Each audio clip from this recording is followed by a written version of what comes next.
It's the accent. It's a little bit tough for me to hit. In recent months, Donald Trump has been accused of repeatedly mocking foreign English accents. And what's your future plan for Afghan people, especially Afghan? I have a little hard time understanding you and understand the word you're saying. Good luck. Live in peace.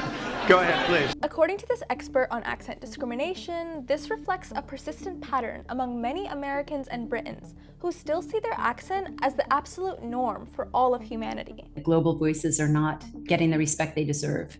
There is definitely a hierarchy of accents. The top, the British, the American. As we move down the list, typically white and Western is going to have a higher level of acceptance. Those are the prestige varieties that we put on a pedestal. So I try to use my privilege to raise awareness about this. Trump recently failed to understand Indian reporters who were native English speakers and instead had to rely on an interpreter. Mr. President, people in India would be welcoming your decision to extradite the Habur Rana to... I can't understand a word he's saying. It's the accent. It's a little bit tough for me to hear that.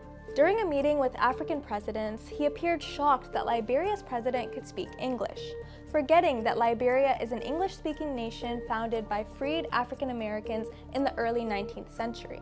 It's good English, such beautiful. Where did you learn to speak so beautifully? Where were you educated? Where? In Liberia? Yes, sir. Well, that's very interesting. It's beautiful English. Sure. We're missing a huge part of the conversation here. The great majority of the world speaks English differently than those textbooks. Even other native varieties like Australian or Irish or South African, they aren't even at the same level as the American and British. And why not? They're also completely native varieties. Today, about 20% of humanity speaks English, making it the world's most spoken language. But most learn it as a second language. And even among native speakers, accents from Asia, Africa, and the Caribbean are rarely represented in English textbooks. In our own English-speaking environments as well, we will see accent bias happen. The Southerner from the southern states of the US versus a New Yorker versus someone from Boston or Florida. And even more so, I would say, in the UK. This is a truly intense problem, and it's a social class issue as well. For Heather Hansen, it's time to make the English language more inclusive and end the hierarchy of accents. There's no reason to want to speak like the new king or your favorite Hollywood actor.